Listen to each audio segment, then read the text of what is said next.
Hey, Rebecca, thank you so much for being here today. We're so grateful that we get to interview you. I would love if you could introduce yourself. Sure, glad to. Hi, everybody. I'm Rebecca Bratspies. I'm a professor at CUNY School of Law, and in my spare time, I cosplay as a historian and a comic book artist. Not artist, writer. I don't do any of the artwork, just to be clear. Love that. I would love if you could tell us more about what your books are about. Sure. So, the book that's probably of most interest to people is a book called Naming Gotham: The Villains, Rogues, and Heroes Behind New York Place Names. And it is a sort of fun, gossipy history of both New York City and the United States through the people that we name things for in New York City, the roads, the bridges. So there are chapters on people like Major Deegan. The Major Deegan Expressway is the road that um, runs past Yankee Stadium on the way to the George Washington Bridge. And so everybody takes, in air quotes, the Major Deegan, but nobody has a clue who the guy was. And so that's what the book does. It gives you the history of New York and the country through the people that we name things after. I also work with artist Charlie LaGreca Velasco to make a series of environmental justice comic books, and it's called the Environmental Justice Chronicles, and it tells a story of a community called Forestville, a fictional community that organizes itself to fight for environmental justice and against undue pollution burdens on the community. Love that. What inspired you to write your books? Well, like I said, naming Gotham, what inspired me to write that is I used to get is taking the Major Deegan and getting stuck in traffic, which is not something anyone enjoys, but I particularly am not fond of driving, so I really hate being stuck in traffic. And always saying, "Who was this guy? I hate him." And nobody ever had a clue who Major Deegan was. And finally, my family got a little sick of hearing that. So I said, "Well, why don't you find out?" So I did, and it turned out he was way less impressive than you might expect, given that he had this major road named after him. And that just got me curious about who do we name things after? What does that tell us about what counts as history and who gets to decide? So that's how I did that. And the environmental justice comic books, like I said, I'm a law professor, and environmental law is my specialty. And I was looking for a way to take the work that I do out of the classroom and into the wider community. And this seemed like a great way to do it. And I partnered with an unbelievably talented artist, and the books are super fun. I encourage people to check them out. They're available for free download for any nonprofit or educational use. Love that so much. When you were writing your books, who were you thinking of when it comes to who your books are for? Well, for Naming Gotham, there's sort of two groups that I really was writing for. One is New York history buffs who would just love the details, and the other is really tourists, people coming to New York City who want to know something about the city. And it's a really fun way into the history of the city and its architecture and its shape, its infrastructure. So, a lot of people come for the US Open, and it's played in the Billie Jean King Tennis Center. So, who was she? And how did it happen to be right next to the Queens Museum and the remnants of the World's Fair in the 1930s? And how did that happen? And what kind of history was made at that World's Fair? And so it adds on itself like that in a way that is really, I think, fun and accessible. And my hope is that people will love the city as much as I do. And the comic books are really written for people who would never in a million years pick up one of my law review articles, but live in a community that they care about and would like to see the air be cleaner, the water be cleaner, and there be more trees and less pollution. Amazing. And just to clarify for some of our Mhm, listeners, when you say your law articles, are you talking mhm. about like published in journals so that if they're interested in looking for those, or where are those? Oh, sure. Yeah. So one of the things I do as a law professor is I write scholarly articles and scholarly books. The articles are all available online for free. You can find the links to them on my website. That I'll tell all you can find links to all of this stuff on my website, which is just my name, Rebecca Bratspies. They're also, if you just search for me online, you'll find most of my articles. They're available in PDF form. You also could find the scholarly books, but I mean, to be honest, that's sort of written for a pretty narrow audience. Most people are not going to really dive into transboundary harm under international law. I mean, I enjoyed it, but it's not really written for. I mean, anybody's welcome to read it, but probably most people don't actually want to. Amazing. Thank you for that. How long have you been writing and what made you really sit down and start? Well, I mean, as a scholar, that's what I do. And I really think about the world through writing. That helps me clarify my own thoughts. It prompts me to ask questions that I might not otherwise ask. As always as a kid, I was always writing. I was journaling, and I was writing very bad poetry, and even worse, short stories. And then I realized that what I was really good at was narrative nonfiction. What I was really good at is breaking down complicated problems into their components and sort of thinking through them and making suggestions. And that's actually why I became a law professor, because that was really, I think, where my talents were and what I could add to the world. And of course, teaching. I love teaching. Love that. What is your schedule like when you are writing a book?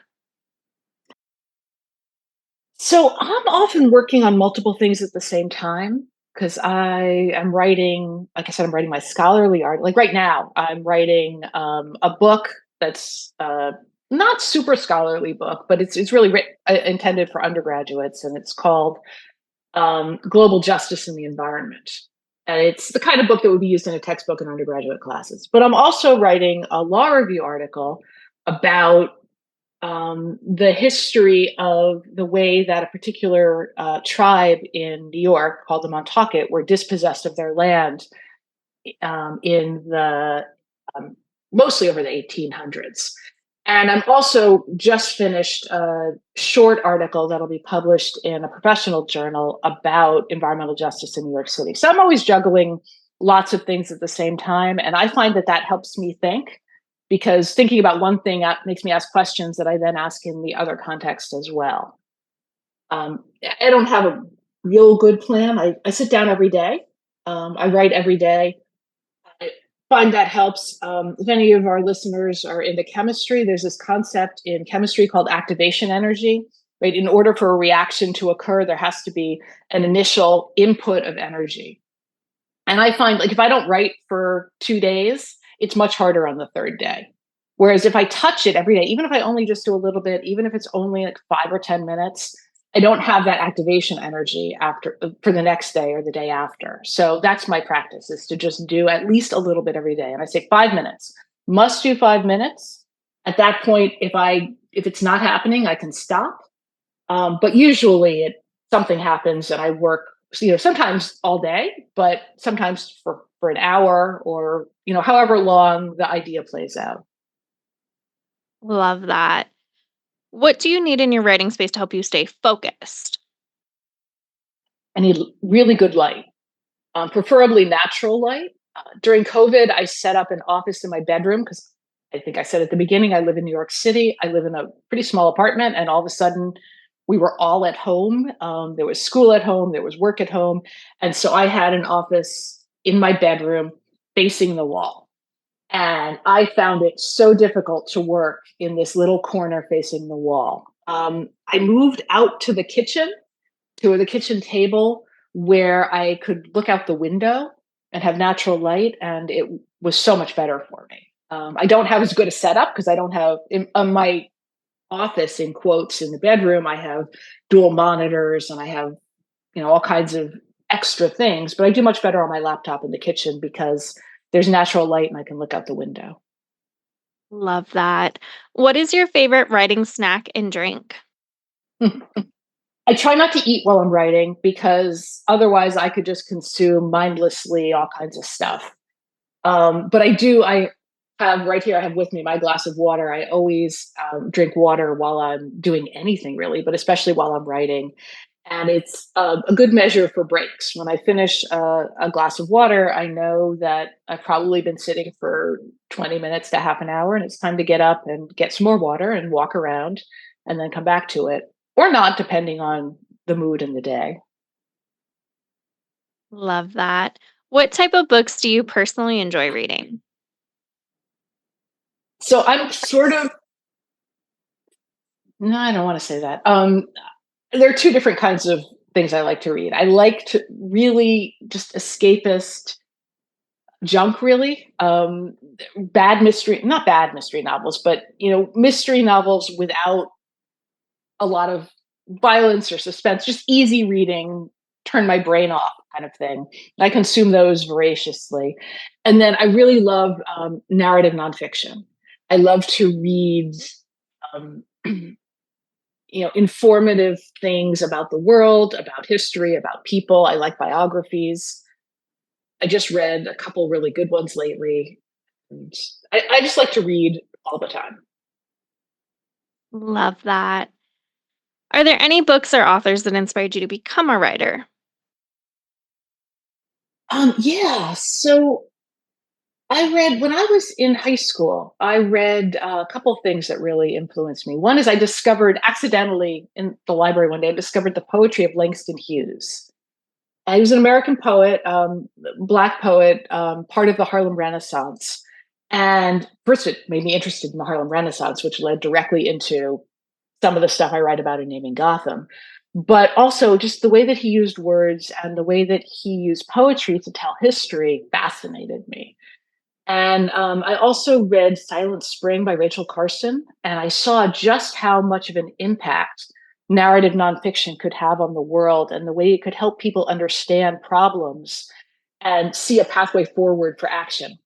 So those really inspired me. And then a little bit later on, I read a book called "And the Band Played On" about the AIDS epidemic, and that also, again, it was written about a particular person and his sort of struggle in that era, and it made me see how telling the stories of people can be such a powerful way to understand history. So you see sort of how all of that converged into the work that I do. That's so amazing. What books did you grow up reading? Did you have an all-time favorite? Growing up, an all-time favorite. I read so indiscriminately. I would read almost anything. I loved mysteries as a kid. I read all of the sort of children's mystery books that existed, and then I discovered Agatha Christie, and she wrote like, I don't know, 65 books, and I think I read all of them. My grandmother loved them. So it was something I could do with my grandmother. We read them together. Looking at them now, there's some stuff that makes me really uncomfortable about them, but at the time I didn't really see that. Um, I don't know that I had an all-time favorite. I really loved Pride and Prejudice too, which is like this sort of cliche thing, but I think I read it when I in 7th grade, and then we read it in high school, and I was like, "Oh, I know all about this book because I already read it." Love that. On the opposite side of that, now as Mhm, an adult, what are your favorite series or authors that if they come out mhm. with something, you automatically grab it? So there's a writer who's a historian called Rebecca Solnit, and I love her books. Um, People might have heard Men Explain Things to Me. It's a really a fascinating book about being a woman in the world and being a professional. Trying to think of some of her other books, but I love her work. I always read it. She also wrote this really cool book with a guy named Joshua Jelly Shapiro called City of Women, and it's a map of New York City if we name things after women. Again, feeds into my interests. She's a great writer. I love reading her stuff. Amitabh Ghosh is a novelist whose work I find really gripping. Beautiful use of language and engaging with really challenging questions. So if I'm not escaping with the mystery novels, I like to read him or Kim Stanley Robinson, who writes a lot of climate fiction. Also, really good stories and good writing. Love that. What would you tell someone just starting out with reading again? Um, read whatever you want. Don't feel like you need to read serious things. Like there's no if you like it, read it. Don't be embarrassed by reading. If you like comic books, read them. If you like graphic novels, read them. Romance novels, sci-fi, whatever it is that you find pleasure in, read it. You don't have to be a serious reader. Though, that's good too. But just do what you like. Love that. On the other side of that, what would you tell someone just Mhm. starting to write their own book? Um, don't let perfection get in the way. So many people that I know, scholars and other authors, they don't want to let it go until it's perfect, and they'll rewrite it and rewrite it. And rewriting is great, but they also will stare at the blank page and be paralyzed because if it's not going to be perfect, they can't write it down. They don't want to. They want to write the final version first, and that's not how it works. The first version is a bad version always, but that's okay because you can edit a bad version and make it into a good version. You can't edit blank space. So just write it all down and then sort it out afterwards, and you'll find that maybe you wrote it in the wrong order, and maybe you skipped things, and maybe the sentences weren't good, maybe the grammar wasn't good. That doesn't matter because that you can fix in the editing process. But without starting, you're never going to get to the end. Love that. What is one thing that people are generally surprised to find out about you? So there are actually a lot of things people are surprised to find out about. Probably the most surprising thing is that I once was part of the crew of a three-masted square rigger, and I sailed from New York to New Zealand with a stop in Fiji as an able-bodied sea person, part of the foremast watch, hauling sails, climbing the riggings, and it was the adventure of a lifetime. That's And so I'm surprised that I awesome. did that too. Actually, as every time I say it, I'm like, I can't believe I did that. I love that. That's so awesome. Is there anything you would like to say or add? Thank you so much for inviting me today. What I would like to say or add is that the world, whoever you are, whatever you do, like the world needs your talents. Find a way to make a difference.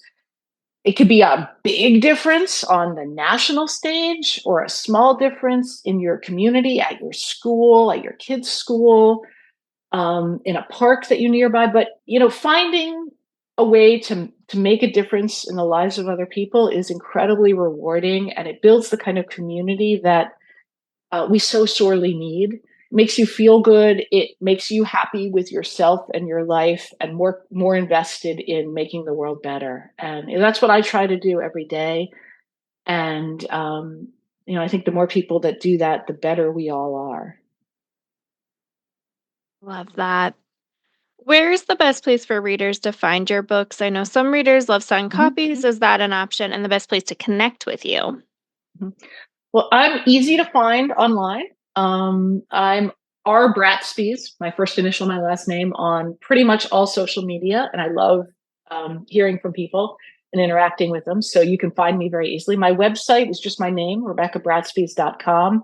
You can find all of my blog posts, all of my scholarly articles, the comic books, links to buy the book from either the publisher or Amazon, or there probably are other places to buy it. If you want to buy the book, I encourage you to buy it from a local bookstore, though. It's sort of a win-win. If you want an autographed copy, probably the easiest thing is either to reach out to me, or Astoria Bookshop is my local bookstore, and I have an arrangement with them where I go in and sign books if people order them, and then they ship them wherever they need to go. Amazing. Well, thank you so much for being here today. We're so grateful that we got to interview you. We'll be sure to drop those links in the show notes. And again, thank you so much. Well, thank you. It's really been a pleasure.